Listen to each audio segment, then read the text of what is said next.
আলহামদুলিল্লাহ সুম্মা আলহামদুলিল্লাহ। মহান আল্লাহ রব্বুল আলামিনের দরবারে অগণিত অসংখ্য শুকর যে আল্লাহ রব্বুল আলামিন দুনিয়ার ফিতনা ফাসাদের সময় যখন ঈমান নিয়ে বেঁচে থাকা অনেক কষ্ট, এই সময় আল্লাহ তাআলা অধিক মায়া করে মহব্বত করে রহমতের ছায়ায় আল্লাহ তাআলার ঘর মসজিদে আসার এবং বসার যে সুযোগ করে দিয়েছেন, এই জন্য মহান প্রভুর দরবারে কালিমাতুল শুকর আদায় করে সকলে বলি আলহামদুলিল্লাহ।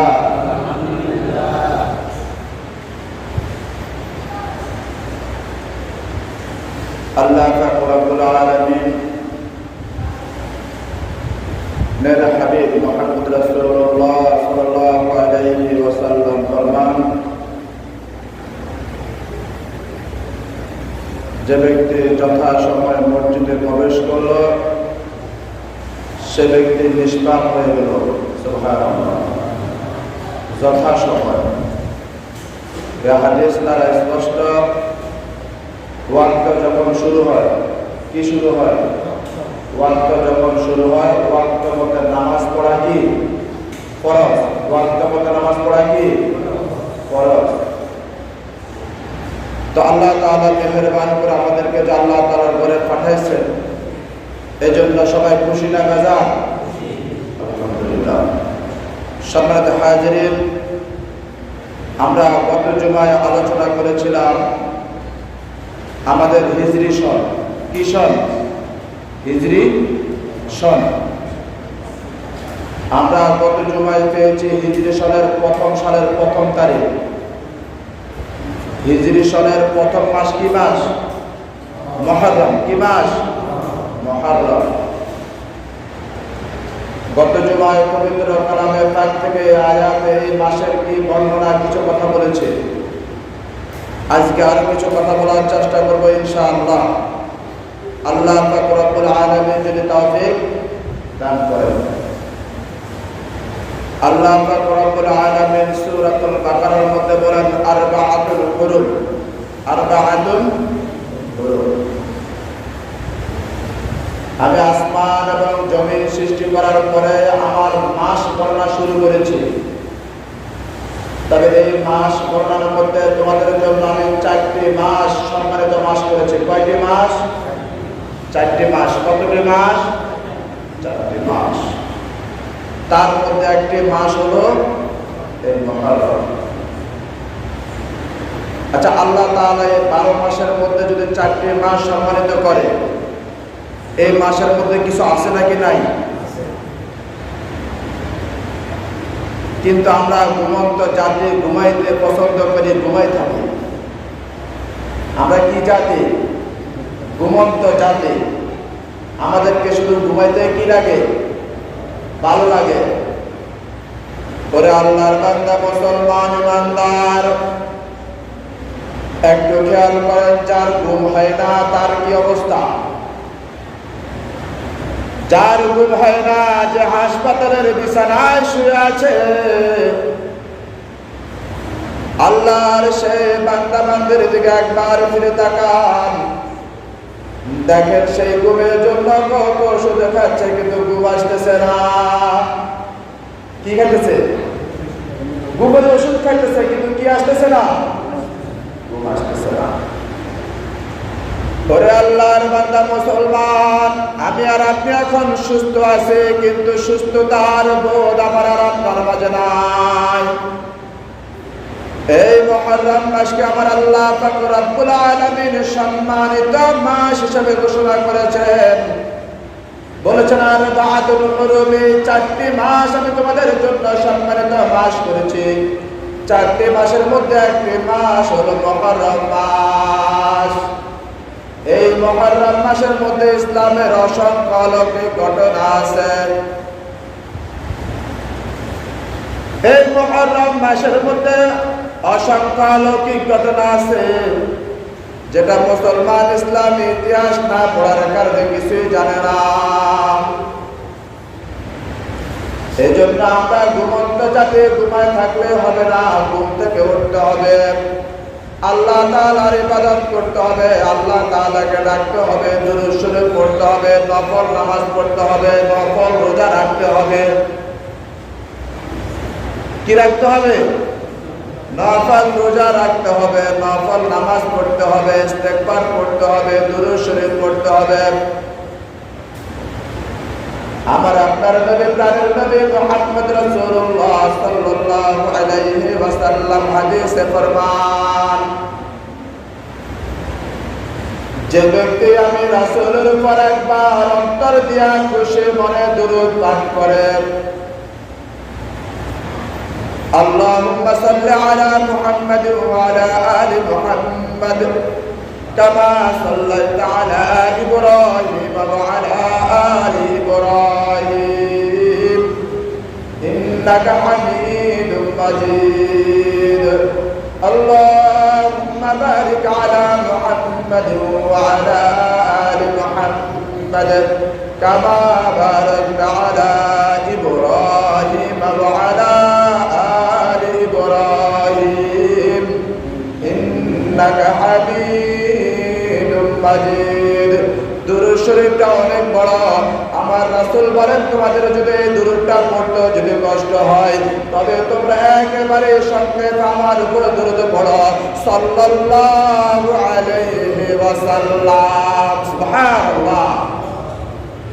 দেখেন দুরূদ ইব্রাহিম অনেক বড় দুরূদ যদি পড়তে আপনার কষ্ট হয় রে মুসলমান, তবে আমার রাসূল আপনাকে শিখাই দিতেছে, ও আমার উম্মতেরা, তোমরা শত সংক্ষেপে যত ছোট্ট করে যদি পড়তে পারো তাহলে আমার উপরে দুরূদ পড়ো, সাল্লাল্লাহু আলাইহি ওয়াসাল্লাম।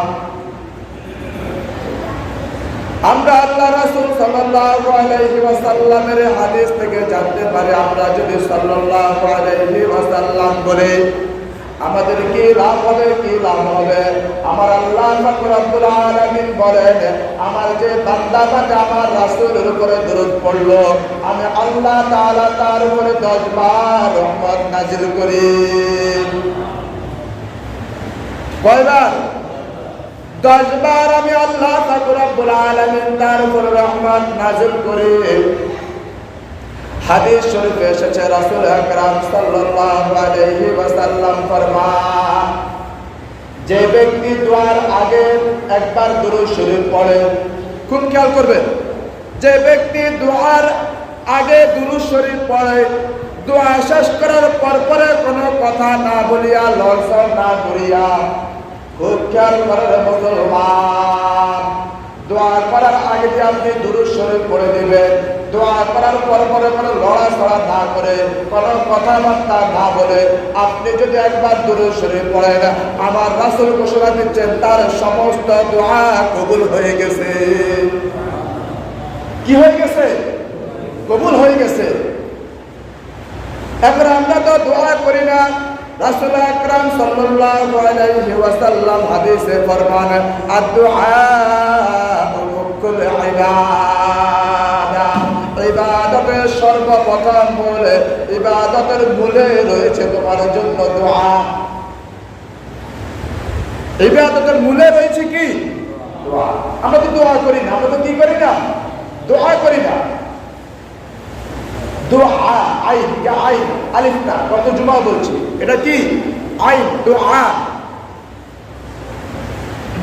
সম্মানিত হাজিরিন, তাহলে এই মাসকে আল্লাহ তাআলা যে সম্মানিত মাস করছে, এটার কিছু কারণ আছে না? আছে।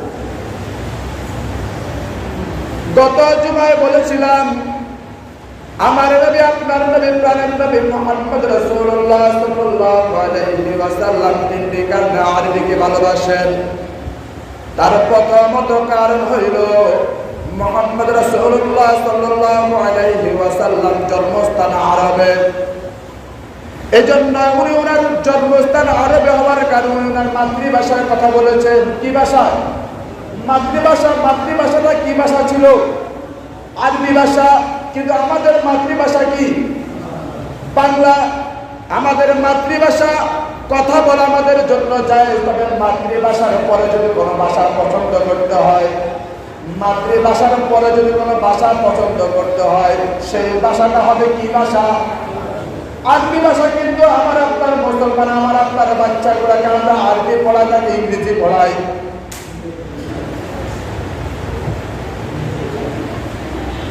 ইংলিশ পড়তে পারলে আমরা বলি ছেলেটা অনেক ব্রিলিয়ান্ট, অনেক শিক্ষাগত যোগ্যতা তার আছে। কিন্তু আমার যে সমস্ত ভাই বাংলার পরে আরবি কথা বলতে পারে, আমার যে সমস্ত ভাই আরবিতে প্রচলন করতে পারে, যে সমস্ত ব্যক্তি আরবি সমাজে প্রচলন করতে পারে, চলমান করতে পারে, আমরা তাকে শিক্ষিত মনে করি না। আমরা তাকে কি মনে করি না? শিক্ষিত মনে করি না। এই যে আরবি ভাষার মধ্যে আরবি ভাষার আরবি হরফ কয়টি? কয়জনে জানেন? এই যে আরবি হরফ 29টি। কোরআন পড়ার জন্য আরবি হরফগুলো জানার প্রয়োজন আছে কি নাই? কিন্তু আমরা শেখার জন্য কখনো কি চেষ্টা করছিনি? এই যে বুড়া বুড়া মানুষগুলো আছে, 60 বছর 70 বছর বয়স হয়ে গেছে, ইমাম সাহেবের পিছনে কতবার সূরা ফাতিহা শুনছে যার কোনো হিসাব নাই। কিন্তু কয়জন মানুষ সূরা ফাতিহা শুনিয়া মুখস্থ করছে এবং মুখস্থ না শুদ্ধ ভাষা মুখস্থ করছে? কয়জন আছে? ওই যে আদিম আলহামদুলিল্লাহ রাব্বিল আলামিন হতো, এই 60 বছর 70 বছর জমানা শেষ করার পরও এখনো সেভাবে পড়ে, কিন্তু আয়াতটাকে আলহামদুলিল্লাহ রাব্বিল আলামিন নেই।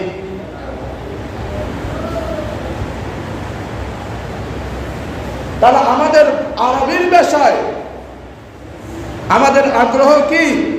একেবারেই কম, একেবারেই কি কম। এজন্য শুদ্ধ কোরআন তেলাওয়াত ব্যতীত আপনার নামাজ হবে না। নামাজের প্রথম শর্তই হলো, পবিত্র হওয়ার পরে প্রথম শর্তই হলো আপনার তেলাওয়াত কি হতে হবে? শুদ্ধ হতে হবে। শুদ্ধ করবেন তো ইনশাআল্লাহ? সম্মানিত হাজিরিন,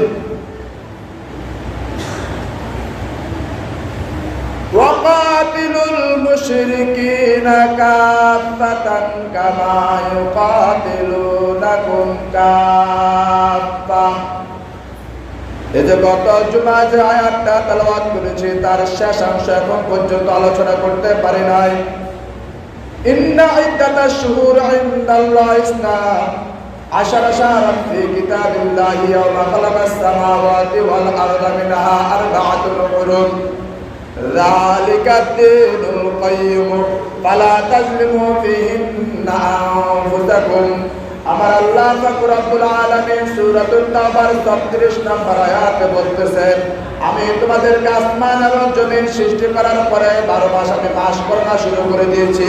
সেখান থেকে তোমাদেরকে আমি 12 মাসে 1 বছর করেছি। আর বা'দুল উলুম সেখান থেকে 4 মাস সম্মানিত করেছি। আরবাতুল হুরুম যালিকা দ্দীনুল কাইয়্যিম, এবং আমি তোমাদের দ্বীনকে তোমাদের জন্য নির্ধারণ করে দিয়েছি। ফালা তাজলিমু ফীহিন্না আনফুসাকুম ওয়াকাতিলুল মুশরিকিনা কাফাতান কামা ইউকাতিলুনাকুম কাফা। দুনিয়ার সমস্ত মুসলিমরা মুশরিকরা যখন তোমাদেরকে হত্যা করার জন্য ঐক্যবদ্ধ হয়, এটা আল্লাহর আয়াতের কথা বলতেছি। ফালা তাজলিমু ফীহিন্না আনফুসাকুম ওয়াকাতিলুল মুশরিকিনা কাফাতান কামা ইউকাতিলুনাকুম কাফা।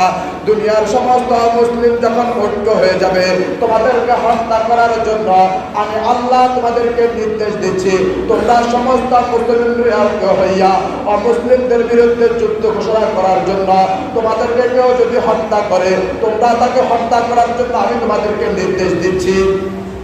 নির্দেশ দিচ্ছে কে? আল্লাহ সুবহানাহু ওয়া তাআলা। এখন আমার প্রশ্ন হইল, ওই চট্টগ্রাম দায়রা জজ আদালতের মধ্যে যে ইহুদির বাচ্চারা হিন্দুর বাচ্চারা আমার মুসলমানকে হত্যা করলো, কিন্তু আমরা কি তাকে হত্যা করতে পারছিনি? তাহলে আল্লাহর আইন এখানে বাস্তবায়ন হয়েছে কি হয় নাই? কথা কয় না, হয়েছে কি হয় নাই? আল্লাহর আদেশকে এখানে পালন হয়েছে নাকি? আল্লাহ রাব্বুল আলামিন বলেন, ওয়াকাতিলুল মুশরিকিনা কাফাতান কামা ইউকাতিলুনাকুম কাফা। তোমাকে যদি একটা থাবর দাও তুমি থাবর মারো, তোমাকে যদি একটা লাঠি মারো তুমি লাঠি মারো, তোমাকে যদি হত্যা করো তুমি হত্যা করো। এটা ঘোষণা কার? আল্লাহ সুবহানাহু ওয়া তাআলার আমার নাম ফাকাতিলুল মুশরিকিনা কাফাতান কামা ইউকাতিলুনাকুম কাফা। তোমরা দেখবা তোমাদের বিরুদ্ধে সমস্ত অমুসলিমরা, ইহুদি, বৌদ্ধ, খ্রিস্টান তারা কিছুই বাছাই করবে না। মুসলমান হত্যা করার জন্য তারা সবাই ঐক্যজোট হয়ে যাবে। এই জন্য China, Burma, India, Pakistan, Syria, Iraq, Iran, Afghanistan, Chechnya, Bosnia যাই বলবেন না কেন, যত মুসলমান আছে সমস্ত মুসলমান আল্লাহ রাসূল সাল্লাল্লাহু আলাইহি ওয়াসাল্লাম বলছে এক আত্মা। কয় আত্মা? এক আত্মা। রাসূল আকরাম সাল্লাল্লাহু আলাইহি ওয়াসাল্লাম বললেন, আমি তোমাদেরকে এক আত্মা হিসেবে ঘোষণা করে দিলাম, আর তোমরা কেন তোমাদের মধ্যে বিভাজন সৃষ্টি করিয়া তোমরা দূরত্ব সৃষ্টি করতেছ?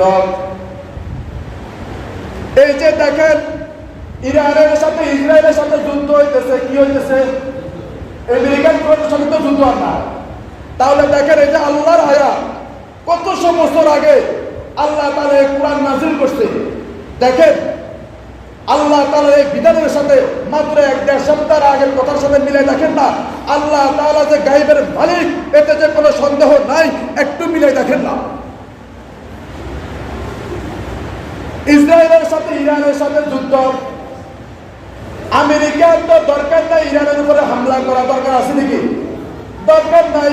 আল্লাহ পাক রব্বুল আলামিন সূরাতুত তাওবার 36 নম্বর আয়াতে বলে দিয়েছেন, ওয়াকাতালাল মুশরিকুনা কাফাতান কামা ইউকাতিলুনাকুম কাফা। তোমাদের মুসলমানদের হত্যা করার জন্য সমস্ত মুশরিকরা এক হয়ে যাবে। কি হয়ে যাবে? এক হয়ে যাবে। কামা ইউকাতিলুনাকুম কাফা। যখন তোমাদের বিরুদ্ধে তারা এক হয়ে যাবে, তখন তোমরাও সবাই এক হইয়া তাদেরকে কি করো? হত্যা করো। কি করো? এখন প্রশ্ন জাগে, হয়তো আপনাদের মনের মধ্যে প্রশ্ন থাকবো, হুজুর এই যে ওয়াজ করতেছেন, আমরা কি আমেরিকার লগে হারুন নাকি? আমরা কি আমেরিকার লগে হারুন নি? একটা মনে প্রশ্ন জাগে না? সারা পৃথিবীর সমস্ত মানুষ একমত, সমস্ত রাষ্ট্রদূতরা একমত, সবচেয়ে বেশি অস্ত্র আছে আমেরিকাতে। কোথায়? আপনারা কি জানেন এ পর্যন্ত আমেরিকা কতবার কত রাষ্ট্রের কাছে নথি করেছে জানেন? একবারে আমার আপনার চোখের সামনের একটা ঘটনা শুনলেন। তাহলে আফগানিস্তানের নাম শুনেন না? এখানে কে আছেন? হাত তুলেন, কে আছেন যে আফগানিস্তানের নাম শুনেন নাই? কেউ আছেন? আমেরিকা আফগানিস্তানের কাছে মাথা নত করে নাই, পরাজিত হয় নাই। এই পরাজিত হওয়ার পিছনে শক্তি ছিল কার? মাওলার। কোন সন্দেহ?